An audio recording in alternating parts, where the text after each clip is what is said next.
I never saw the world the way others did. From the moment I was born, darkness was my constant companion. But don't get me wrong, I wasn't living in some gloomy, depressing bubble. Far from it.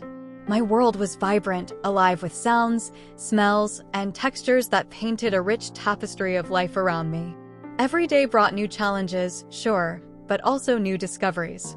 It's funny how when one sense is taken away, the others step up to fill in the gaps. Growing up blind in a small town just outside of Boston wasn't always easy, but my parents did their best to make sure I had as normal a childhood as possible. Mom was a teacher, always patient and creative in finding ways to help me learn and explore. Dad worked as a carpenter, and I loved the smell of wood shavings that clung to his clothes when he came home. They were my anchors, my guiding lights in a world I couldn't see but could feel so deeply. School was, well, school. Kids can be cruel sometimes, but they can also be surprisingly accepting. I had my share of bullies, sure, but I also made some great friends. There was Tommy, always ready with a joke to make me laugh, and Sarah, who described everything around us in such vivid detail that I could almost see it. They became my eyes in many ways, helping me navigate the social maze of high school. I never let my blindness hold me back. I joined clubs, played in the school band. Turns out, you don't need eyes to play the saxophone, and even tried out for the track team. Okay, that last one didn't work out so great, but hey, at least I gave it a shot, right? My motto was always adapt and overcome. Life throws curveballs at everyone. Mine just happened to come with an extra twist. As I grew older, I started to realize that obstacles weren't just physical. The world is full of emotional and psychological hurdles too, and sometimes those are even trickier to navigate than a crowded sidewalk. But each challenge I faced, each setback I overcame, it all shaped me into who I am. Resilient, determined, and yeah, maybe a little stubborn too. When I met Jack in college, it felt like the universe was finally cutting me some slack.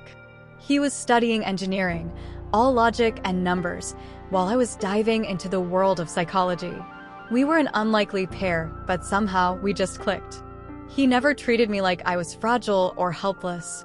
Instead, he was always eager to explore the world with me, describing things in ways that appealed to my other senses. This sunset, he'd say, it feels like warm honey on your skin. And somehow I could feel it. We got married right after graduation. It was a small ceremony in my parents' backyard, with the scent of Mom's roses filling the air and the soft grass under our feet. I remember thinking life couldn't get any better than this. Funny how things can change in the blink of an eye, or in my case, in the space of a heartbeat. Jack's mother, Linda, never approved of me. From the moment we met, I could feel the chill in her voice, the stiffness in her handshake. She always spoke to me like I was a child, slow and overly loud, as if blindness somehow affected my hearing or intelligence. Jack would defend me, of course, but it always led to arguments. I hated coming between them, but Linda seemed determined to drive a wedge between us. "She'll never be able to take care of you properly," I overheard her telling Jack one night. "What kind of life can you have with her? What about children? How can she raise them if she can't even see them?" Her words stung, but I refused to let them break me. Jack and I had talked about kids, about the challenges we'd face, but also about the love and unique perspective we could offer. We were a team, ready to face whatever came our way. Or so I thought. Looking back, I should have seen the signs. Well, not literally, of course, but you know what I mean. Jack started staying late at work more often. Our conversations became shorter, more strained. I could feel him pulling away, but I didn't want to believe it. I kept telling myself it was just a rough patch, that we'd get through it together. Then came that fateful day. It started like any other. The smell of coffee brewing, the sound of Jack rushing to get ready for work. But there was tension in the air, a heaviness that I couldn't quite place. As he was about to leave, Jack hesitated. "My mom's coming over later," he said, his voice oddly flat. "She wants to take you to that new doctor she's been talking about." I felt a knot form in my stomach. Linda had been pushing for me to see this miracle worker for months, convinced he could fix me. As if I needed fixing. "Jack, you know how I feel about that," I started, but he cut me off. Just Just go with her, okay? For me. Please. There was something in his voice. Desperation? Guilt? That made me agree.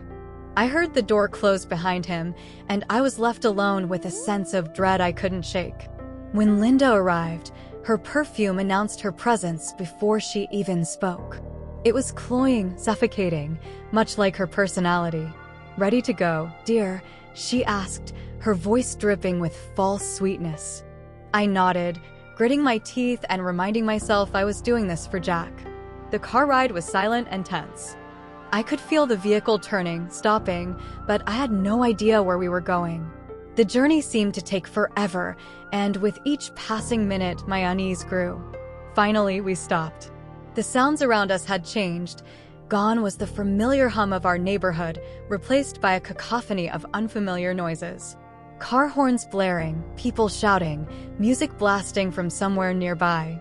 This wasn't the quiet medical district Linda had described. Where are we? I asked, unable to keep the tremor out of my voice. Linda's laugh sent chills down my spine.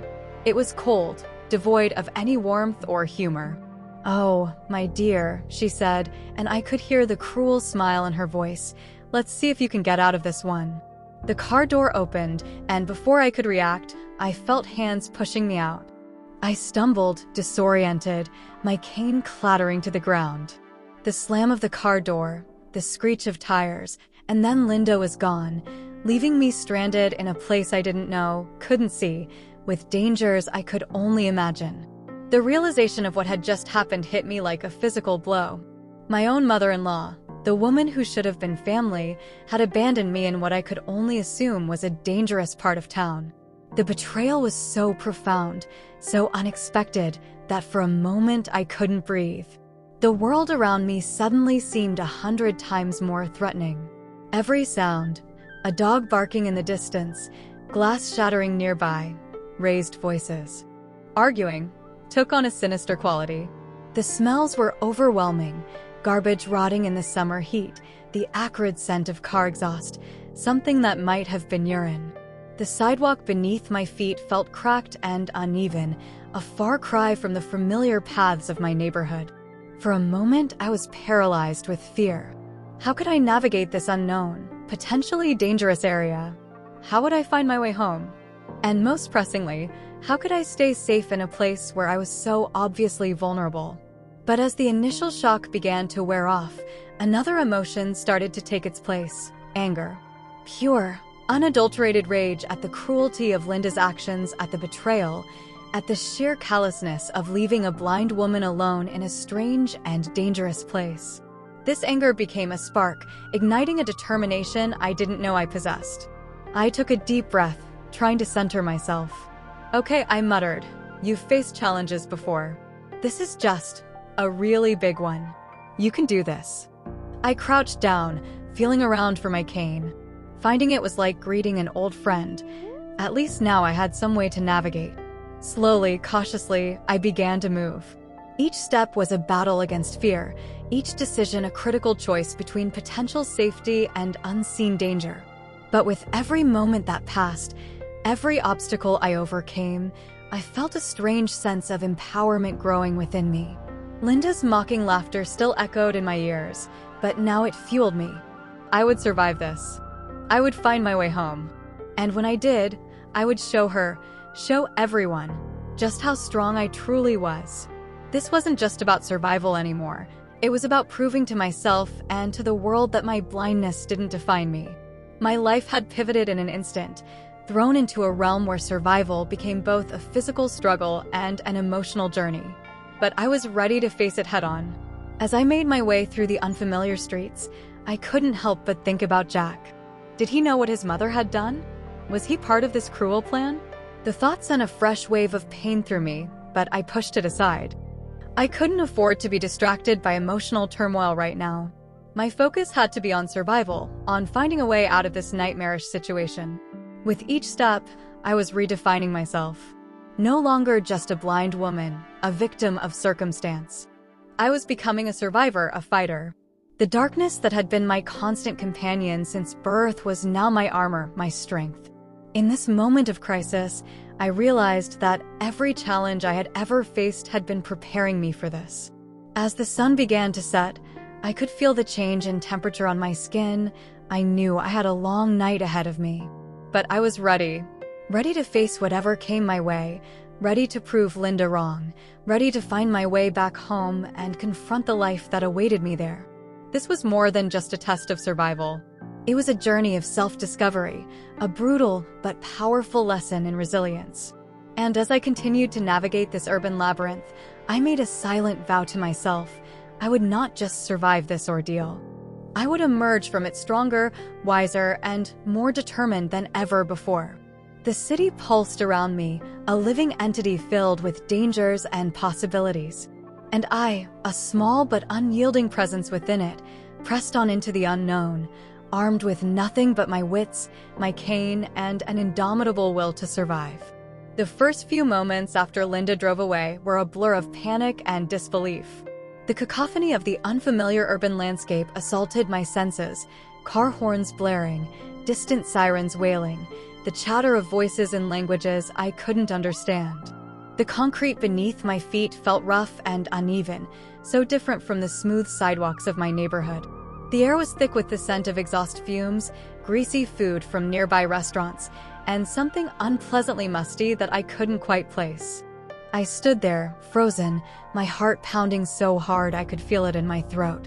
"Okay, breathe," I whispered to myself, trying to keep the rising tide of panic at bay. "Just breathe." I gripped my cane tighter, its familiar texture offering a small comfort in this sea of unknowns. As the initial shock began to wear off, my other senses kicked into overdrive, compensating for my lack of sight as they always had, but now with an urgency I'd never experienced before. Every sound, every smell, every shift in the air around me became a potential clue to my surroundings or a potential threat. I turned slowly, trying to get a sense of the space around me. To my left, I could hear the steady stream of traffic. I must be near a busy road. To my right, the sounds were more muffled, suggesting buildings or maybe an alley. The sidewalk under my feet sloped slightly, and I could feel a warm breeze on my face. Was I facing south? In Boston, I always had a pretty good sense of direction, but here, in this unknown place, I felt completely disoriented. "Excuse me," I called out, hating how shaky my voice sounded. "Can someone tell me where I am?" The only response was the continued buzz of urban life around me. It was as if I was invisible, my plea for help swallowed up by the indifference of the city. The realization hit me hard. I was truly alone here. For a moment, I felt a wave of despair wash over me. How could Linda do this to me? How could Jack let this happen? The betrayal cut deep, leaving me feeling more alone than I ever had in my life. But I couldn't afford to dwell on that now. I needed to focus on survival. I took a tentative step forward, sweeping my cane in front of me. The tip caught on something, a crack in the sidewalk, maybe? And I stumbled slightly. My heart rate spiked again. In familiar surroundings, a small obstacle like that would be nothing. Here, it felt like a reminder of how vulnerable I was. "Get it together," I muttered to myself. "You've got this. One step at a time." I started walking slowly, my cane sweeping a careful arc in front of me. Each step was a small victory.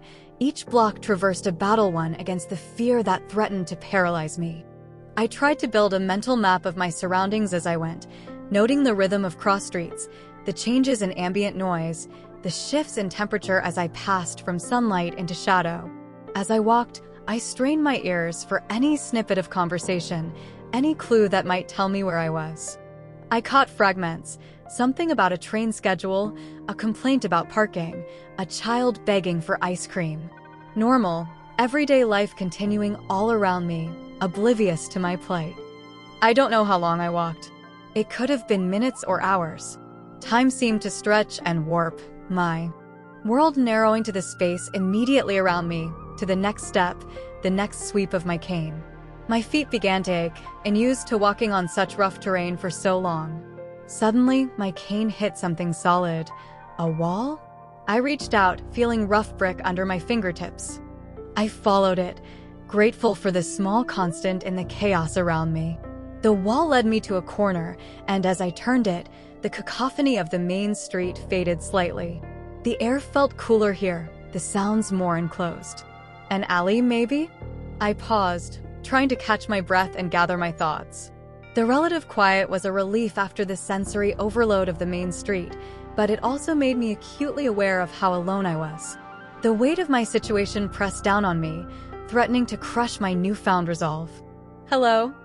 I called out again, my voice echoing slightly in the enclosed space. "Is anyone there? I need help." For a long moment, there was no response. Then, just as I was about to give up hope, I heard a voice. "You lost, honey?" The voice was female, older, with a raspy quality that spoke of too many cigarettes. It came from somewhere to my left, maybe 10 feet away. "Yes," I said, relief flooding through me at this small human connection. I'm not sure where I am. Can you tell me?" There was a pause, then the sound of footsteps approaching. I tensed instinctively, unsure whether to expect help or harm. "You're in Dorchester," the woman said, now much closer. "Near Field's Corner. What's a nice girl like you doing in a place like this, huh? And, oh, honey, are you blind?" Dorchester. The name sent a chill through me. I knew of it, of course. It was part of Boston, but a far cry from the safe, familiar neighborhoods I was used to. It had a reputation for being rough, dangerous. And Field's Corner, if I remembered correctly, that was an area known for gang activity. "Yes, I'm blind," I said, trying to keep the tremor out of my voice. I was left here. By mistake. I need to get home, but I don't know how." There was a sharp intake of breath from the woman. "Left here? By mistake?" "Honey, there's no mistake that ends with someone getting dumped in Field's Corner. Especially not someone like you. Who did this to you?" The kindness in her voice, so at odds with her harsh surroundings, nearly broke me. I felt tears welling up in my eyes and blinked them back furiously. I couldn't afford to break down now. It's complicated," I said. "Please, can you help me? Is there a police station nearby? Or a bus stop?"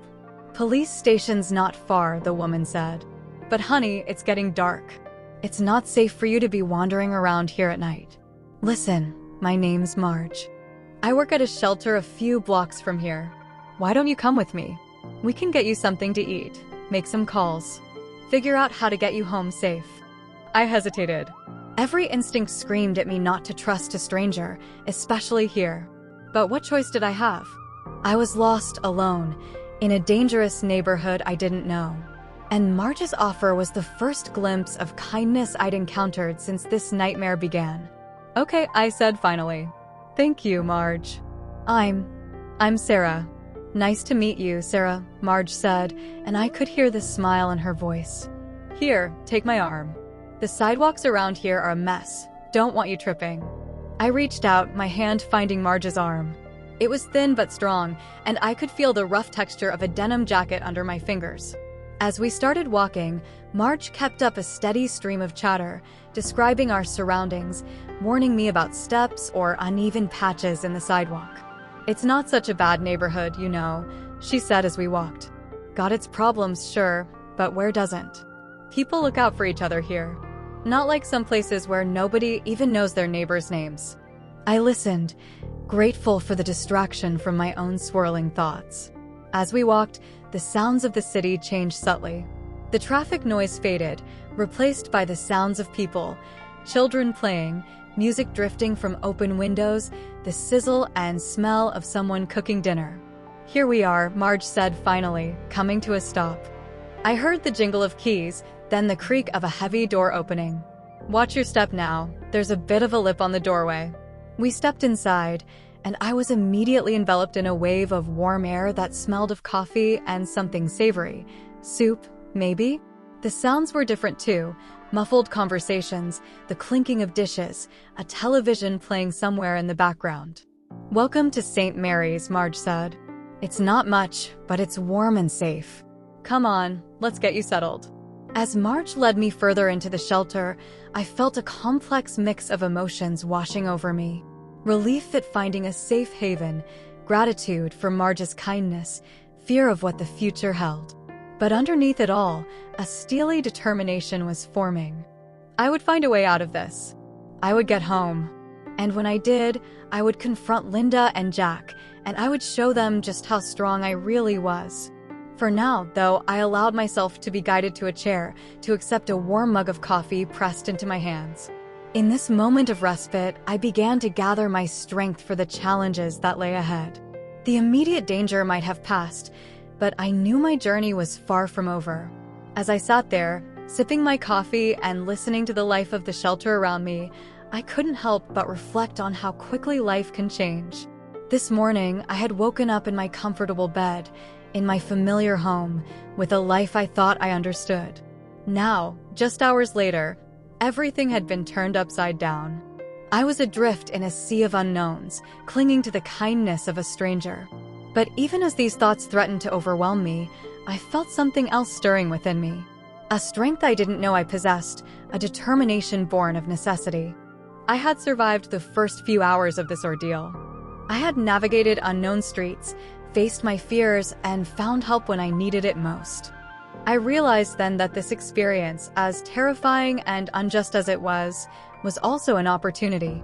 An opportunity to prove to myself and to everyone else that my blindness didn't define me, that I was more than capable of facing whatever challenges life threw my way.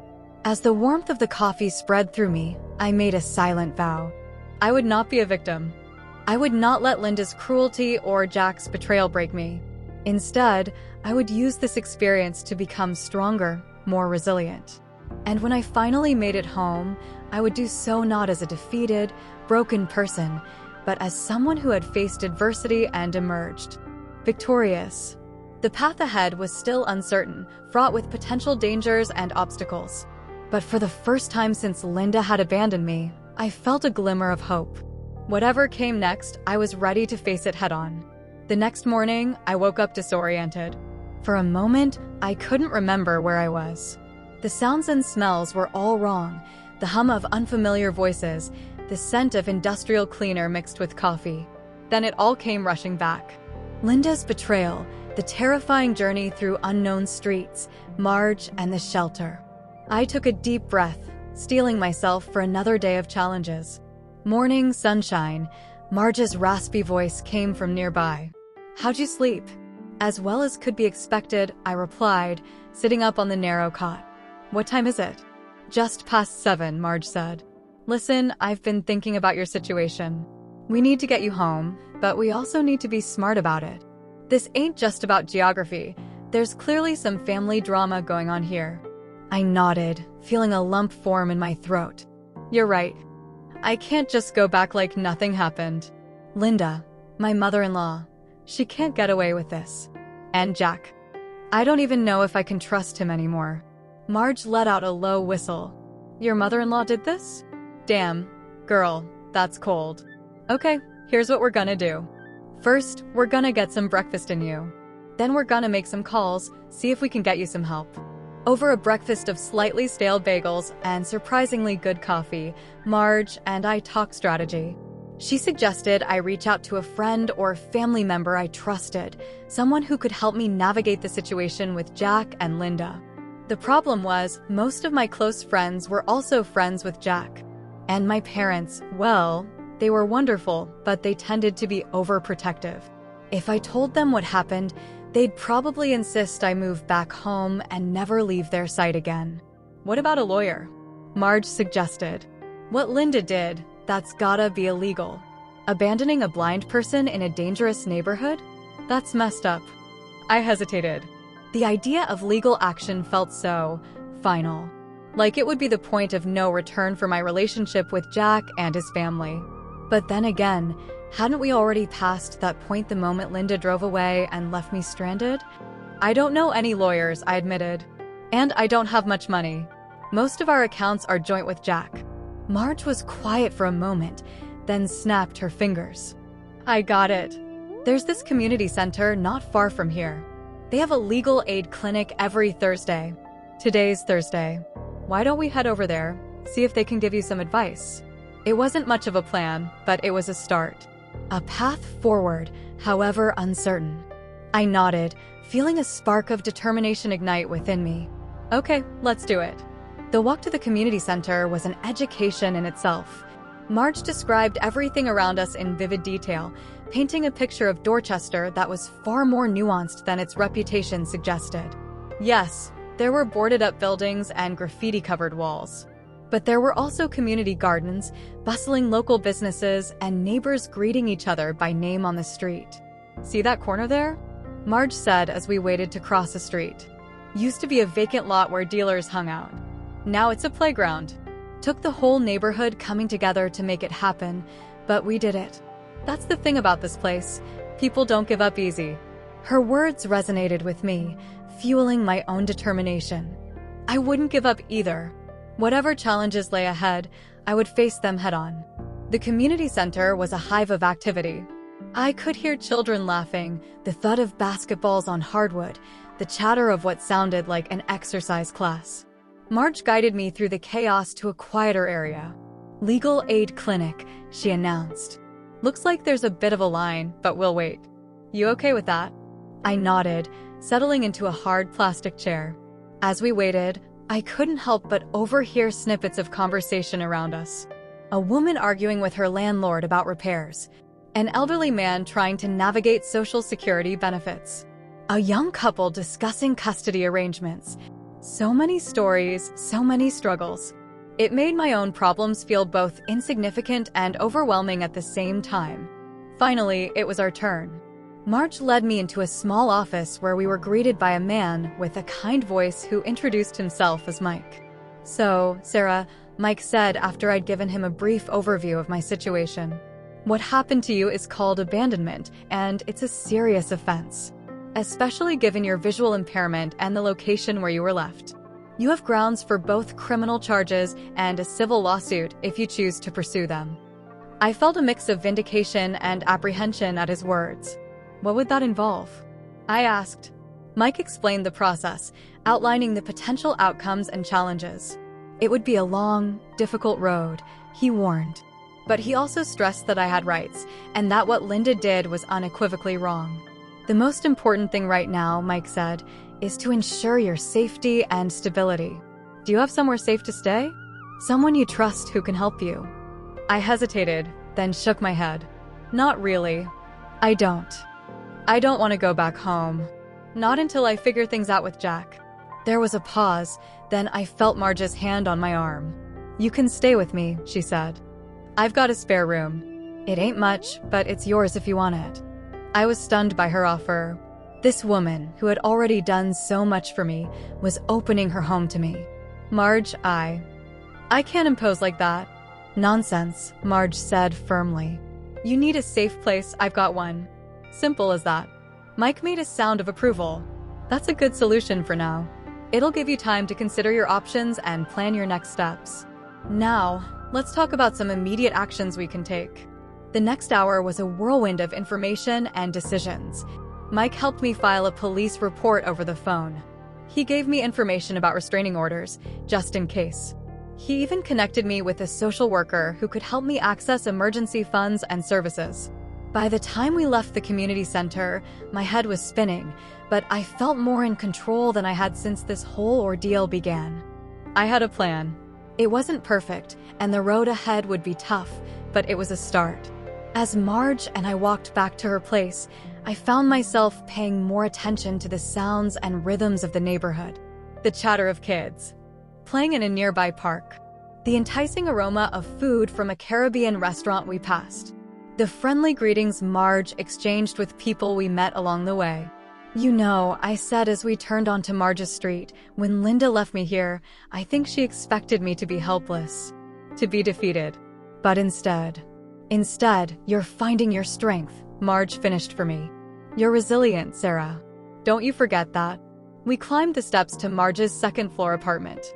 As she unlocked the door, I heard the jingle of tags and the click of claws on hardwood. "Oh, yeah," Marge chuckled. "Forgot to mention. Hope you like dogs. This is Buster. He's a sweetheart, wouldn't hurt a fly." I reached down, letting Buster sniff my hand before giving him a scratch behind the ears. His fur was soft, his wet nose pressing eagerly into my palm. For the first time in what felt like forever, I smiled. "Hi, Buster," I said softly. "Nice to meet you." As I stepped into Marge's apartment, I felt a sense of calm wash over me. The place smelled of cinnamon and dog, with a hint of the cigarettes Marge occasionally smoked. It wasn't home, not by a long shot. But it was safe. It was a place where I could catch my breath, gather my strength, and plan my next move.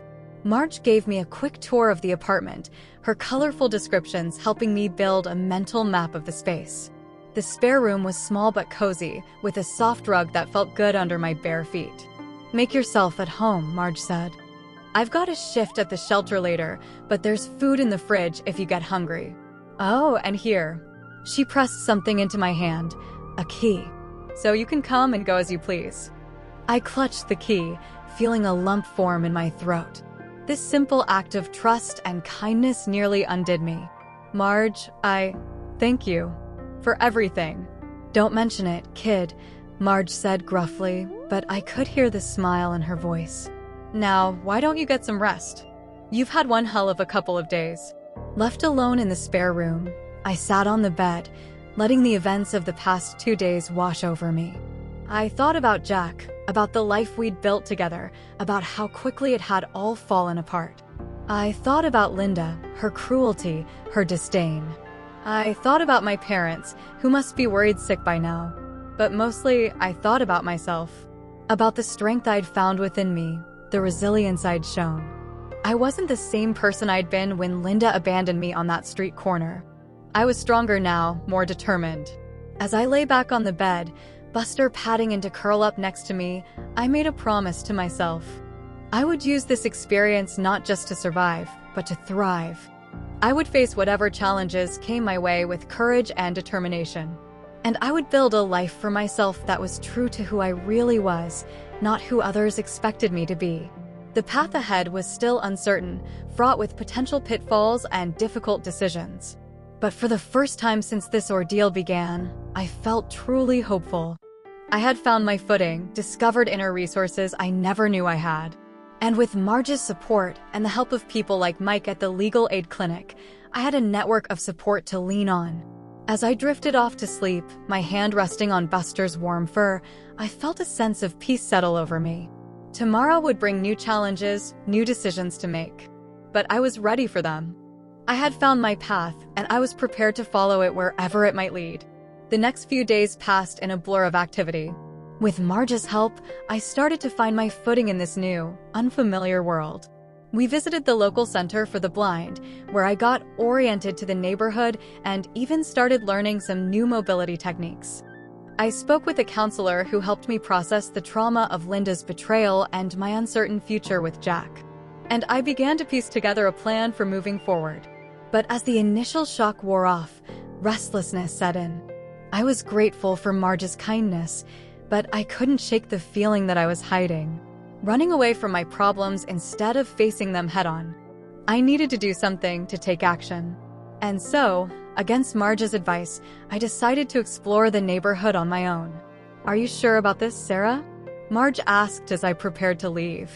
"This ain't exactly the safest area for a solo stroll, especially after dark." I smiled, trying to project more confidence than I felt. "I'll be fine, Marge. I need to do this. To prove to myself that I can." Marge sighed. "All right, but you take this." She pressed something into my hand, a small canister. "Pepper spray, just in case. And you call me if you need anything, you hear?" I nodded, slipping the pepper spray into my pocket and unfolding my cane. With a deep breath, I stepped out into the warm evening air. At first, everything went smoothly. I stuck to the routes I'd practiced with the mobility instructor, counting blocks and using the sounds and smells of the neighborhood to orient myself. The bodega on the corner with its tinny radio. The church with its creaky iron gate. The playground where kids were always laughing and shouting. I was feeling pretty proud of myself, confident in my ability to navigate this once scary environment. That's when things took a turn. I must have taken a wrong turn somewhere because suddenly, the familiar sounds of the main street faded away. The air grew cooler, damper. My cane hit something metallic. A dumpster, maybe? The realization hit me. I had wandered into an alley. And I wasn't alone. Well, What do we have here? A male voice drawled from somewhere to my left. My heart leaped into my throat. Looks like someone took a wrong turn. Another voice chimed in, this one from my right. I was surrounded. I gripped my cane tighter, my other hand moving to the pepper spray in my pocket. I'm just passing through, I said, trying to keep my voice steady. I don't want any trouble. A harsh laugh. Hear that, boys? She don't want any trouble. Footsteps approached, slow and deliberate. Thing is, sweetheart, trouble has a way of finding pretty little things like you in places like this. My mind raced. How many were there? 3? 4? More? I could smell cigarette smoke, hear the rustle of clothing, the scuff of shoes on concrete. Every sense was on high alert, adrenaline coursing through my veins. Look, I said, taking a step back. I don't have any money. I'm blind. See the cane? Just let me go, and we can forget this ever happened. Blind, huh? It was the first voice again, closer now. That's a real shame. But don't worry, we'll take good care of you. A hand grabbed my arm, and instinct took over. All those self-defense classes I'd taken, the ones I'd thought were a waste of time, suddenly kicked in. I twisted, breaking the grip, and swung my cane hard in the direction of the voice. There was a satisfying thud and a cry of pain. You little bitch, the man snarled. Get her. What followed was a blur of action. I couldn't see my attackers, but I could hear them, smell them, sense their movements in the air around me. I lashed out with my cane, kicked and punched at anything that came near me. The pepper spray came out, and I used it liberally, the air filling with coughs and curses. But I was outnumbered, and they were angry now. A fist connected with my jaw, sending me stumbling back. I hit the wall hard, momentarily disoriented. Hands grabbed at me, and I fought with everything I had, screaming for help at the top of my lungs. And then, like an answer to a prayer, new voices joined the fray. Hey, what's going on down there? It was a woman's voice, authoritative and angry. Shit, it's Martinez, one of my attackers hissed. Let's get out of here. I heard the sound of running feet, curses fading into the distance. Then gentle hands were on my shoulders. Are you okay? Did they hurt you? I sagged against the wall, my legs suddenly feeling like jelly. I think I'm all right, I managed to say, though my voice was shaking. Who are you? Officer Martinez, the woman said. NYPD. My partner and I were on patrol when we heard the commotion. Can you tell me what happened? As the adrenaline began to wear off, the reality of what had just occurred hit me like a tidal wave. I started to shake uncontrollably, tears welling up in my eyes. I got lost, I stammered. They came out of nowhere. I tried to fight them off. You did good, Officer Martinez said, her voice gentle but firm. You held them off until help arrived. That's more than most people could do. Let's get you out of here and checked out, okay? The next hour passed in a blur. I was taken to a nearby hospital, checked for injuries. Thankfully, nothing more serious than some bruises and scrapes, and interviewed by the police. I called Marge, who rushed to my side, alternating between fussing over me and berating me for being so reckless. As we sat in the hospital waiting room, waiting for the final all clear from the doctor, I found myself reflecting on what had happened. Yes, I had been foolish to wander into an unfamiliar area alone. But I had also fought back. I had held my own against multiple attackers. Me, the blind girl who everyone always thought needed protection. You know, I said to Marge, my voice still a bit shaky, but with a note of wonder in it, I never thought I could do something like that. Fight off attackers, I mean. Marge squeezed my hand. You're stronger than you know, Sarah. Always have been. It just took something like this to make you see it. She paused, then chuckled. No pun intended. I couldn't help but laugh, wincing a bit as the movement aggravated my bruised ribs. You're right. I am strong. Stronger than Linda ever gave me credit for. Stronger than even Jack realized. As if summoned by his name, my phone buzzed. It was a text-to-speech message from Jack. Sarah, where are you? I've been trying to reach you for days. Mom said something happened. Please call me. I felt a surge of anger, quickly followed by determination. Marge, I said, sitting up straighter. I think it's time I went home. Not to hide, not to pretend nothing happened, but to confront this head-on. To show Jack and Linda exactly who they're dealing with. Marge was quiet for a moment. You sure about this? After what just happened? I'm sure, I said firmly. What just happened? It showed me that I can handle more than I ever thought possible. I'm not the same person I was when Linda left me here. I'm stronger now. Tougher. All right then, Marge said, and I could hear the smile in her voice. Let's get you home. But I'm coming with you. Someone's gotta watch your back, tough girl. As we left the hospital, I felt a strange mix of emotions. Fear, yes, I'd be lying if I said the attack hadn't shaken me. But also an overwhelming sense of empowerment. I had faced one of my worst fears and come out the other side. I had fought, literally, for my safety and my dignity. Whatever came next, confronting Jack, dealing with Linda, rebuilding my life, I knew I could handle it. The blind girl they had tried to break had instead been forged into something stronger, more resilient. I took a deep breath of the night air, feeling the gentle throb of my bruises, the weight of the experiences I'd been through. Okay, I said, more to myself than to Marge. Let's do this. As we made our way to the bus stop, I found myself paying attention to the sounds of the city in a new way. The distant sirens, once so threatening, now seemed almost reassuring, a reminder that help was out there if I needed it. The chatter of people on the street, the rumble of traffic, the music spilling out of open windows, it all blended into a symphony of urban life, no longer frightening, but simply alive. I thought about the journey I'd been on since Linda had abandoned me here. The terror of those first few hours, lost and alone. The kindness of strangers like Marge. The challenges I'd faced and overcome. And now, this final test, the attack that had shown me just how much I was capable of. As we boarded the bus that would take us back to my old neighborhood, I felt a sense of coming full circle. But I wasn't the same person who had left. That Sarah had been unsure, dependent on others for her sense of worth and safety. This Sarah, the one heading home, was battle-tested, resilient, and unafraid to stand up for herself. You know, I said to Marge as the bus rumbled through the nighttime streets, when Linda left me in Dorchester, I think she thought she was teaching me a lesson, showing me how helpless I was without her precious son to take care of me. Marge snorted. Sounds like the lesson backfired something fierce. I nodded, a grim smile on my face. Oh, it did, but not in the way she expected. I learned exactly how strong I am, how capable. And now I'm going to show her. Show all of them. As the familiar sounds and smells of my old neighborhood began to filter in through the bus windows, I felt a surge of anticipation. The confrontation to come wouldn't be easy, but I was ready for it. Ready to stand up for myself, to demand the respect and dignity I deserved. The bus slowed to a stop, and Marge gently touched my arm. This is us, honey. You ready? I stood up, unfolding my cane with a practiced flick of the wrist. Ready as I'll ever be, I said, my voice steady and sure.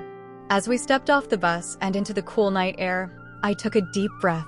The journey that had begun with betrayal and abandonment was about to come full circle. But this time, I was in control. This time, I was calling the shots. Let's go, I said to Marge, my voice filled with determination. It's time to face the music. And with that, we set off down the familiar sidewalk towards my house, towards Jack, towards a confrontation that would change everything. Whatever happened next, I knew one thing for certain. I was ready for it. The Sarah who had been abandoned in Dorchester was gone. In her place stood a woman who had faced her fears, fought her battles, and come out stronger on the other side. The dangerous encounter in that alley had been a turning point, a moment of transformation. It had shown me that I was capable of far more than I'd ever imagined. And now, as I walked towards my uncertain future, I carried that knowledge with me like a shield and a sword. The confrontation to come would be its own kind of battle. But after what I'd been through, after what I'd overcome, I knew I could handle whatever came my way. I was no longer a victim. I was a survivor. And I was ready to take back control of my life. The familiar creak of our front gate sent a shiver down my spine. Here I was, standing in front of the house I'd shared with Jack, the place I'd once called home. But now, it felt like enemy territory. Marge squeezed my arm reassuringly. "You've got this, Sarah," she said quietly. "Remember, you're not the same person who left here. You're stronger now." I nodded, took a deep breath, and rang the doorbell. The wait seemed interminable, my heart pounding in my chest. Then, finally, I heard footsteps approaching. The door opened, and I heard a sharp intake of breath. "Sarah." Jack's voice was a mix of relief and shock. "Oh my God, Sarah, where have you been?" "I've been worried sick." For a moment, I was tempted to fall into his arms, to let his familiar presence wash away the trauma of the past few days. But then I remembered Linda's cruel laughter as she drove away, leaving me stranded and alone. I straightened my spine. "Hello, Jack," I said, my voice steady. "We need to talk." There was a pause, then Jack seemed to notice Marge for the first time. "Who's this?" "What's going on, Sarah?" "This is Marge," I said. "She's been taking care of me since your mother abandoned me in Dorchester." Another sharp intake of breath. "What?" "Mom said. She told me you two had a fight, that you stormed off." I couldn't help but laugh, though there was no humor in it. "Is that what she told you?" "Well, I guess we have even more to talk about than I thought. Can we come in?" Jack stepped aside, and Marge guided me into the house. The familiar smells, Jack's cologne, the lavender air freshener I'd always liked, hit me like a punch to the gut. This had been my home, my safe place. And now it felt alien, tainted by betrayal. We settled in the living room, the tension thick in the air. I could hear Jack pacing, his footsteps quick and agitated. "Sarah, I don't understand," he said finally. "What do you mean, Mom abandoned you? That doesn't make any sense." I took a deep breath and began to recount the events of the past few days. Linda's offer to take me to the doctor, the long car ride, being pushed out onto an unfamiliar street, Linda's mocking laughter as she drove away. As I spoke, I could hear Jack's breathing becoming more ragged, could almost feel the waves of shock and disbelief radiating off him. When I finished, there was a long silence. I can't believe it," Jack said finally, his voice hoarse. "Mom wouldn't. She couldn't." "But she did, Jack," I said firmly. "And that's not all." I went on to describe my experiences in Dorchester, the fear, the challenges, the attack in the alley. With each word, I could feel a shift in the room's energy. The pity and concern in Jack's voice were being replaced by something else, maybe even a touch of fear. When I finished, Jack was silent for a long moment. Then, to my surprise, I heard him start to cry. "Sarah, I'm so sorry," he choked out. "I had no idea. I should have known something was wrong when you didn't come home. I should have looked for you. I should have." "Yes, you should have," I said, my voice firm but not unkind. "But that's not why I'm here, Jack. I'm not here for your apologies or your guilt. I'm here because I've realized something important over the past few days." "What's that?" he asked, his voice small. I leaned forward, my unseeing eyes fixed in his direction. "I've realized that I'm stronger than I ever knew. That I don't need anyone to take care of me or protect me. I've faced challenges that would break most people, and I've come out the other side stronger for it." I could hear the surprise in Jack's voice when he spoke. "Sarah, I don't know what to say. You've always been strong, but this is something else." "You're damn right it is," Marge chimed in, speaking for the first time since we'd entered the house. "Your wife here is one of the toughest people I've ever met. And let me tell you, I've met some tough folks in my time." I felt a surge of gratitude for Marge's support. "Jack," I said, my voice softening slightly, "I love you. But I can't be with someone who doesn't see me for who I really am. Who doesn't trust in my abilities. Who lets his mother treat me like a helpless child." I heard Jack move, felt him kneel in front of me and take my hands in his. "Sarah, please," he said, his voice thick with emotion. "I know I've messed up. I know I should have stood up to Mom, should have seen how strong you are. Give me another chance. Let me make this right." For a moment, I was tempted.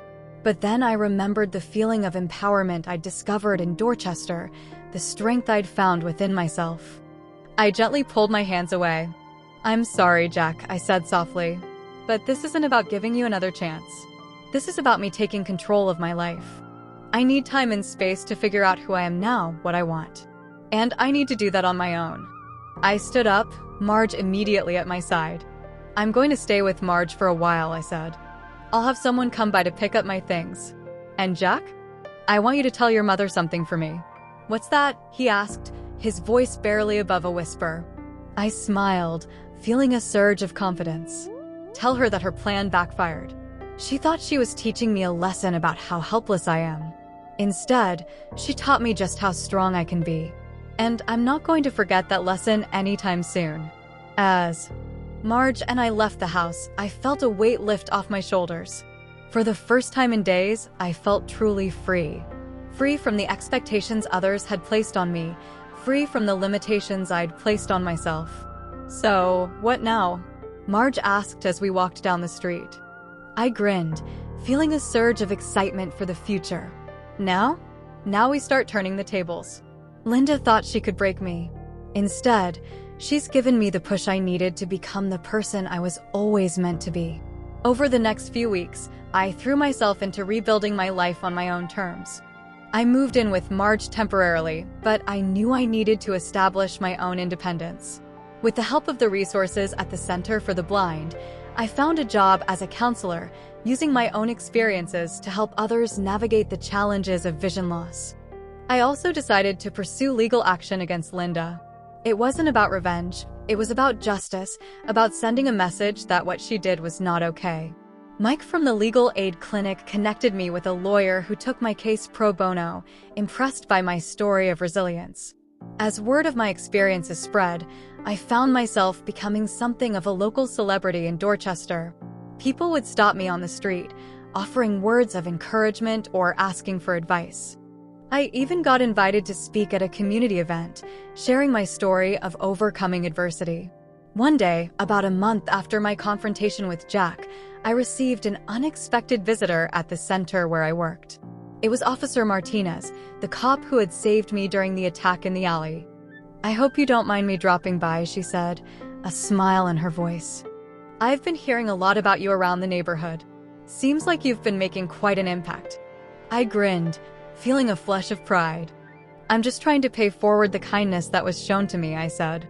This community took me in when I was at my lowest. Now I want to do what I can to give back. Officer Martinez was quiet for a moment, then said, you know, we have a community outreach program at the precinct. We're always looking for speakers to talk to at-risk youth, share stories of overcoming adversity. Would you be interested in something like that? I felt a surge of excitement at the idea. I'd love to, I said without hesitation. If my story can help even one person find their inner strength, it'll be worth it. As Officer Martinez left, promising to be in touch with more details, I couldn't help but marvel at how much my life had changed in such a short time. From feeling helpless and alone on that first terrifying night in Dorchester, to now being seen as an inspiration to others, it was a transformation I never could have imagined. But the real test came a week later when I received a call from Jack. Sarah, he said, his voice hesitant, Mom wants to meet with you. To apologize in person. Would you be willing to see her? For a moment, I was transported back to that day in the car, feeling the fear and betrayal all over again. But then I took a deep breath, centering myself. I was no longer that scared, disoriented woman. I was stronger now, more confident. Yes, I said, surprised by the steadiness in my voice. I'll meet with her, but on my terms, in my territory. We arranged to meet at a small cafe near the center where I worked. As I waited at the table, my fingers tracing the rim of my coffee cup, I heard the click of heels approaching, caught a whiff of the expensive perfume I'd always associated with Linda. Sarah, she said, her voice lacking its usual haughty confidence. Thank you for agreeing to see me. I gestured to the seat across from me. Sit down. Linda, I said, keeping my voice neutral. You wanted to talk, so talk.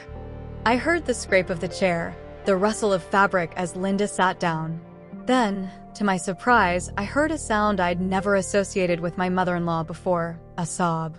Sarah, I'm so sorry, Linda choked out. What I did, it was unforgivable. I was scared and angry, and I lashed out in the worst possible way. I know I can never make it right, but I needed to tell you how deeply I regret my actions. I sat silently, letting her words wash over me. Part of me wanted to lash out, to make her feel as scared and alone as I had felt that night. But I realized that wasn't who I wanted to be. My experiences had made me stronger, yes, but they had also taught me the value of compassion. Linda, I said finally, what you did was cruel and dangerous. It could have ended very badly for me, but it didn't. Instead, it showed me just how strong I am, how capable. In a way, you gave me a gift, the gift of self-discovery. I heard Linda's sharp intake of breath. I don't understand, she said. I smiled, feeling a sense of peace wash over me. You don't have to understand. You just need to know that I'm not the same person you abandoned that day. I'm stronger, more confident, more sure of myself than I've ever been. And nothing you or anyone else can take that away from me. As I left the cafe that day, I felt like I had finally closed a chapter in my life. Linda's actions had set me on an unexpected journey, one that had been difficult and dangerous at times. But it had also led me to discover strengths I never knew I had, to form friendships that would last a lifetime, and to find a purpose that filled me with passion. I walked down the street, my cane tapping out a rhythm on the sidewalk, and I smiled. The future was uncertain, but for the first time in my life, I was truly excited to face it. I had turned the tables on those who underestimated me, transformed adversity into opportunity, and emerged as the architect of my own destiny. As I rounded the corner towards the center, I heard Marge's voice calling out to me. Hey, tough girl. How'd it go? I grinned in her direction. It went well, I said. Really well. Want to grab a coffee? I've got some ideas I want to run by you. And as Marge fell into step beside me, chatting animatedly about her day, I felt a surge of gratitude for this new life I'd built. Linda had tried to break me, but instead, she had set me free. And I was never going to let anyone clip my wings again. A year had passed since that fateful day when Linda abandoned me in Dorchester. As I stood at the podium, facing an audience I couldn't see but could certainly feel, I marveled at how much had changed. The conference hall was buzzing with anticipation, and I took a deep breath, centering myself before I began to speak. Ladies and gentlemen, I started, my voice clear and confident. Thank you for coming today. My name is Sarah, and I'm here to talk to you about resilience, about finding strength in the face of adversity, and about the power we all have within us to overcome seemingly insurmountable obstacles. As I launched into my speech, I thought back on the journey that had brought me to this moment. After my confrontation with Jack and my meeting with Linda, I had thrown myself into rebuilding my life. The job at the counseling center had been just the beginning. I discovered a passion for advocacy, for using my voice to fight for the rights of people with disabilities. My work with Officer Martinez and the police department's youth outreach program had opened up new opportunities. I started speaking at schools, community centers, and even corporate events, sharing my story and inspiring others to find their inner strength. It wasn't always easy. Reliving those traumatic experiences could be emotionally draining, but the impact I was making made it all worthwhile. As my reputation grew, so did the demands on my time. I found myself juggling speaking engagements, advocacy work, and my counseling duties. It was exhausting but exhilarating. For the first time in my life, I felt like I was truly making a difference. We all have moments in our lives that test us, I continued in my speech. Moments that push us to our limits and force us to confront our deepest fears. For me, that moment came when I found myself alone and afraid in an unfamiliar part of the city. But it was in that moment of crisis that I discovered a strength within myself that I never knew existed. I went on to describe my experiences in Dorchester, careful not to romanticize the danger and hardship, but emphasizing the lessons I had learned and the growth I had experienced. As I spoke, I could feel the energy in the room, the rapt attention of the audience. It was a heady feeling, knowing that my words were having an impact. After the speech, as I was chatting with some of the attendees, I felt a familiar presence approach. Sarah, Jack's voice was hesitant, almost shy. That was incredible. You were incredible. I smiled in his direction, feeling a complex mix of emotions. Jack and I had kept in sporadic contact over the past year, our interactions cordial but distant. This was the first time he'd come to one of my speaking engagements. "Thank you, Jack," I said. "I'm glad you could make it." There was an awkward pause, then Jack cleared his throat. "Listen, Sarah, I was wondering if maybe we could grab a coffee sometime? Just to talk." I miss you." For a moment, I was tempted. Despite everything that had happened, a part of me still cared for Jack. But then I thought about how far I'd come, how much I'd grown. I wasn't the same person I had been when we were married, and I wasn't sure there was a place for Jack in my new life. "I appreciate the offer, Jack," I said gently, "but I don't think that's a good idea. We've both moved on, and I think it's best if we keep things as they are." I could hear the disappointment in Jack's voice, but also a note of understanding. "I get it," he said. "For what it's worth, I'm really proud of you, Sarah. You've accomplished amazing things." As Jack walked away, I felt a sense of closure. That chapter of my life was truly over, and I was at peace with that. The next few months were a whirlwind of activity. My advocacy work led to an invitation to testify before a state legislative committee on the rights of people with disabilities. It was a nerve-wracking experience, but also incredibly empowering. As I sat before the committee, answering their questions and sharing my experiences, I couldn't help but think about how far I'd come. The biggest barrier facing people with disabilities isn't our physical limitations, I told the committee. It's the limitations that society places on us. The assumptions about what we can and can't do. The lack of accessibility in our buildings, our transportation systems, our workplaces. But when we're given the opportunity to show what we're capable of, we can achieve incredible things. My testimony seemed to strike a chord. In the weeks that followed, I was invited to participate in drafting new legislation aimed at improving accessibility and protecting the rights of people with disabilities. It was challenging work, requiring long hours and intense concentration, but it was also deeply satisfying. Through it all, Marge remained a constant presence in my life. She had become more than just a friend. She was family. We still met for coffee every week, and she never failed to keep me grounded, reminding me of where I'd come from and cheering me on as I faced new challenges. "You know," Marge said one day as we sat in our favorite cafe, "I always knew you had it in you. From that first day when you showed up at the shelter, scared but not broken. You've come a long way, kid." I reached across the table, finding Marge's hand and squeezing it. "I couldn't have done it without you, Marge. You believed in me when I didn't believe in myself."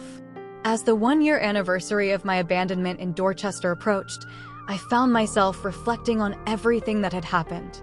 The fear and despair of those first few days seemed like a distant memory now. In its place was a sense of pride, of accomplishment, of purpose. I decided to mark the anniversary in a meaningful way. With the help of some of the connections I'd made through my advocacy work, I organized a community event in Dorchester. It was part celebration, part fundraiser, aimed at supporting programs for at-risk youth and people with disabilities in the neighborhood. The day of the event dawned bright and clear. As I stood on the makeshift stage in the community center, I could feel the energy of the crowd. There were people from all walks of life, longtime Dorchester residents, social workers, police officers, politicians, and even some of the youth I'd worked with through the outreach program. A year ago, I began, my voice carrying across the crowd. I found myself in this neighborhood, lost and afraid. I thought it was the worst thing that could have happened to me. But standing here today, I can honestly say it was the best thing that ever happened to me. A cheer went up from the crowd, and I felt a lump form in my throat. This community took me in when I had nothing. You showed me kindness when I was at my lowest.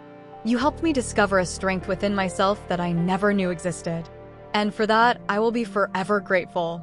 As I continued my speech, I talked about the importance of community, of looking out for one another, of recognizing the potential in every person regardless of their circumstances or abilities. I shared some of the stories I'd heard over the past year. Stories of struggle, of perseverance, of triumph against the odds. We all have the power to make a difference, I concluded. Whether it's through a small act of kindness or a grand gesture, we can all contribute to making our community, our world, a better place. So let's commit to that today. Let's commit to seeing the best in each other, to lifting each other up, to creating a world where everyone has the opportunity to reach their full potential. The applause that followed was deafening.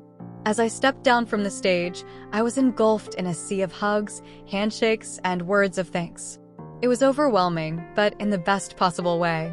As the event wound down, I found a quiet corner to catch my breath. That's when I heard a familiar voice. "Sarah." I turned, surprised. "Linda? What are you doing here?" I heard Linda take a deep breath. I wanted to see you.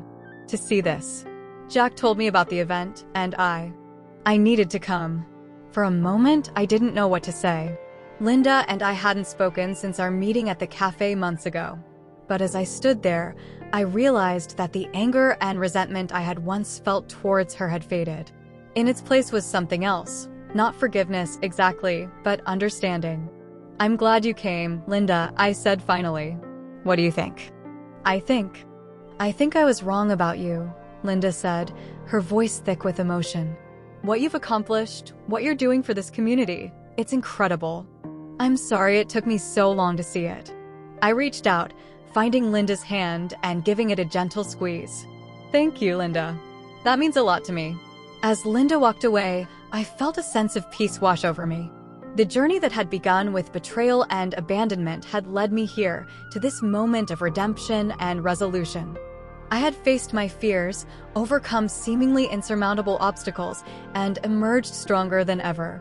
But more than that, I had found my purpose. In using my experiences to help others, to fight for justice and equality, I had discovered a sense of fulfillment I had never known before. The challenges I had faced hadn't broken me, they had transformed me.